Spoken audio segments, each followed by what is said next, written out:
Xoş gördük ədəbiyyat sevərlər. Mən müəlliminiz Sadiq müəllim.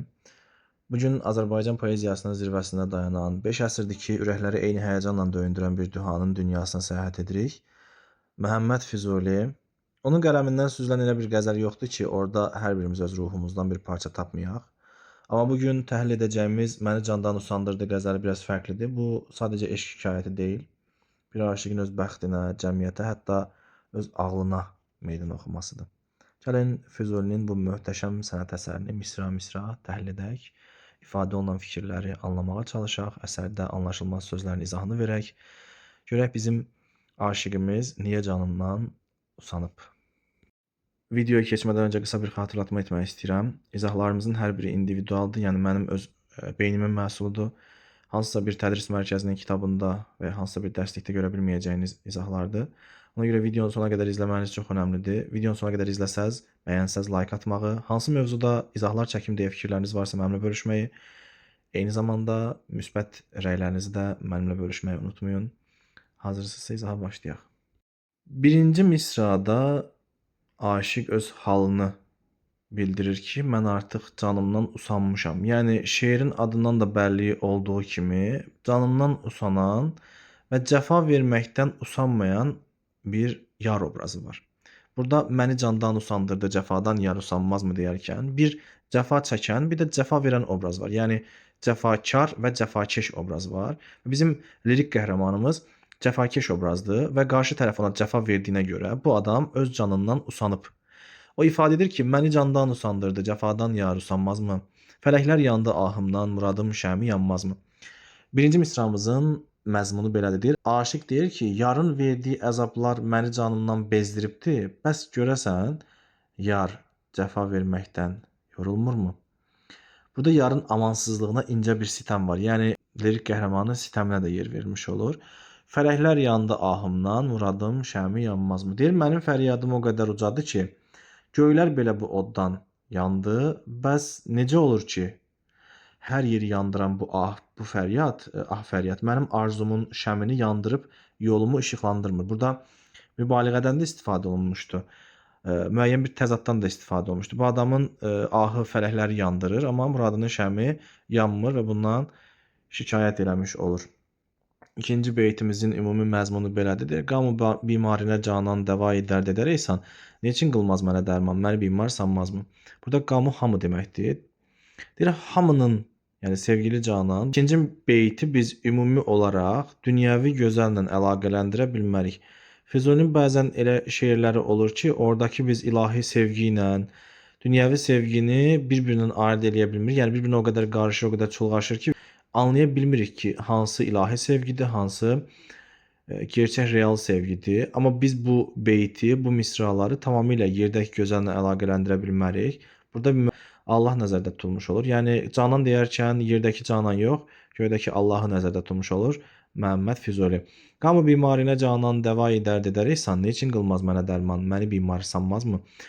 Deyir, sevgili canan bütün dərdli və xəstə aşiqlərinə dərman paylayır və onlara mərhəmət göstərir. İkinci misrada deyir ki, neçin qılmaz mənə dərman, məni bimar sanmazmı? Deyir, bəs mənim dərdimə niyə çarə tapmır, çarə qılmır? Bəlkə o mənim həqiqətən də xəstə və ya aşiq olduğuma inanmırmı? Yəni mənim xəstə olduğuma inanmırmı? Bimar xəstə deməkdir.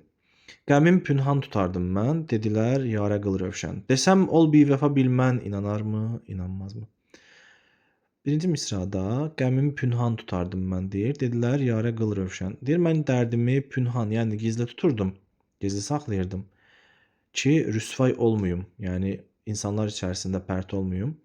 Amma mənə məsləhət gördülər, mənə dedilər ki, bu dərdi gəl gizlətmə, bunu yarına bildir.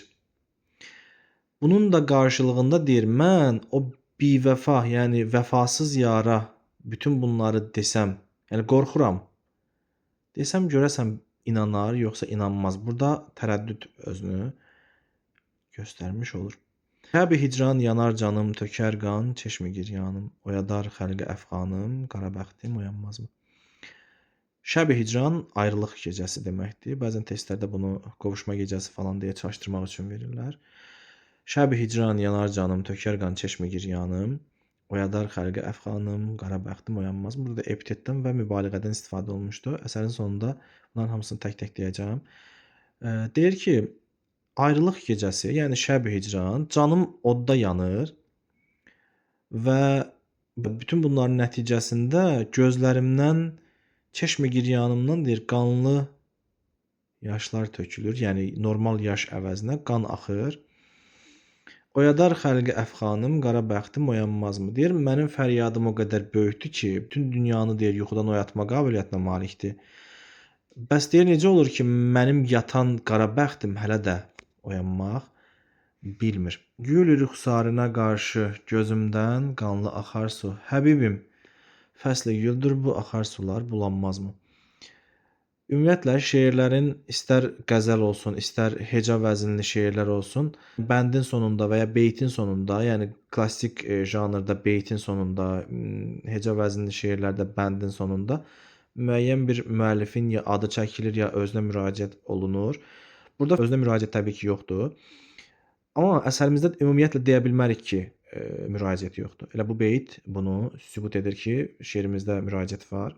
Gül rüxsarına qarşı gözümdən qanlı axar su, həbibim, fəsli güldür bu, axar sular bulanmazmı? Deyir, sənin gülə bənzər yanağını görəndə gözümdən qanlı yaşlar sel kimi axır. Həbibim, fəsli güldür bu, axar sular bulanmazmı? Burada fəsli gül bahar fəslinin adı dəyişdirilmişdi. Həbibim deyə müraciət, bədii xitab da var. Yəni sevgiliyə müraciəti var lirik qəhrəmanımızın. Yəni demək olar ki, əsərimizdə müraciət var.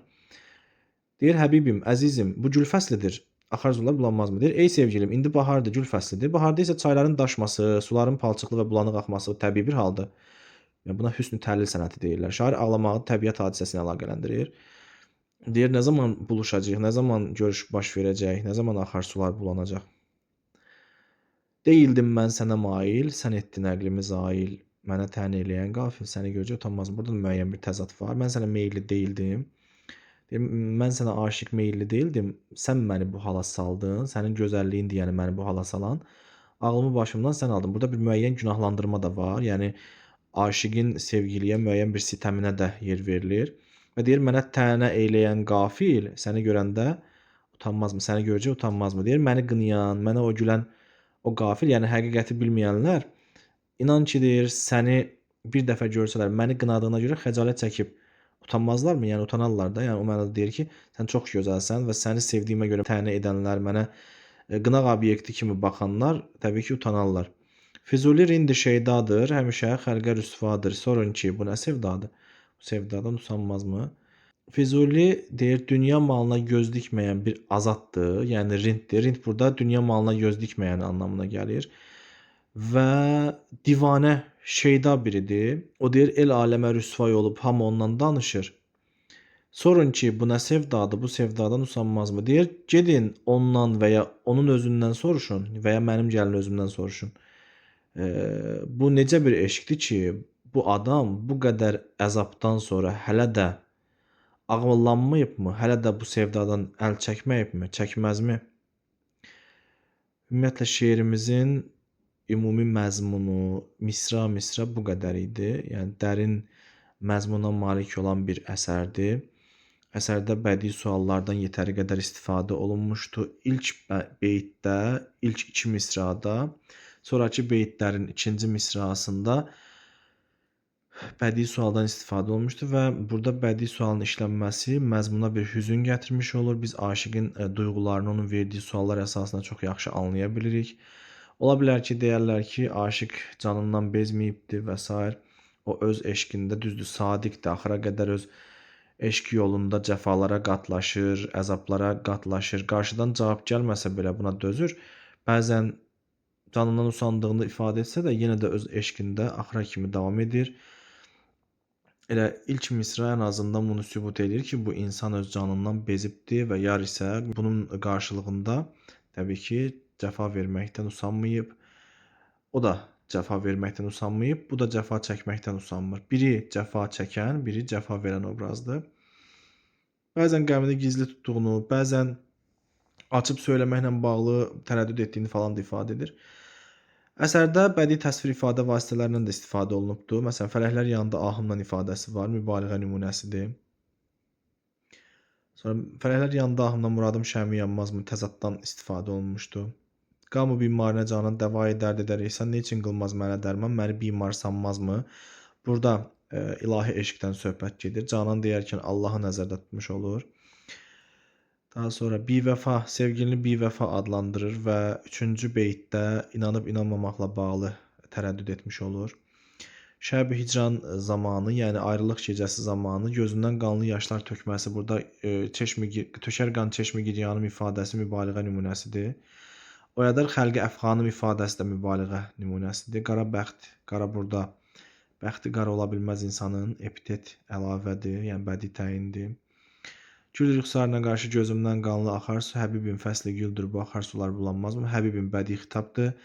Fəsli gül, bahar fəslinin adı dəyişdirilmişdi və metonimiya yaradılmışdı. Deyildim mən sənə mail, sən etdin nəqlimi zahir. Burada mənim sənə meyilli olmamağım, sənin ağlımı başımdan almağınla bağlı müəyyən bir təzad var və o qeyd edir ki, qarşı tərəf səni görəndə utanar. Belə, əsərimizin ümumi məğzi məzmunu və təhlili bundan ibarətdir. Çox maraqlı əsərdir, çox duyğulu bir əsərdir. Azərbaycan ədəbiyyatında Füzuli yaradıcılığı həqiqətən də təkrar olunmazdı deyə bilərik. Onun əsərləri əsasında o yolu gedənlər olub, amma Füzuli qədər dərin fəlsəfi məzmuna malik əsərlər yazan mən çox az görmüşəm. Ümid edirəm ki, izahımız sizlər üçün faydalı oldu. Gördüyünüz kimi Füzuli üçün eşq sadəcə bir duyğu deyil, həm də bir duruşdur. O şeirin sonunda bu sevdadan usanmazmı deyərkən əslində bütün dünyada öz sədaqətini elan etmiş olur. O ağıllanmağı yox, bu eşqə yanıb kül olmağı seçir. Bəlkə də buna görə 500 ildir ki, biz hələ də ondan danışırıq. Çünki Füzuli usanmazmı sualına artıq cavab verib ki, eşq, yəni həqiqi eşq heç vaxt usanmaz və ölməz. İzlədiyiniz üçün təşəkkür edirəm. Növbəti videolarda hansı əsəri təhlil etməyimi istəyirsinizsə rəylərdə qeyd edərsiniz. Özünüzə yaxşı baxın. Sağ olun, salamat qalın.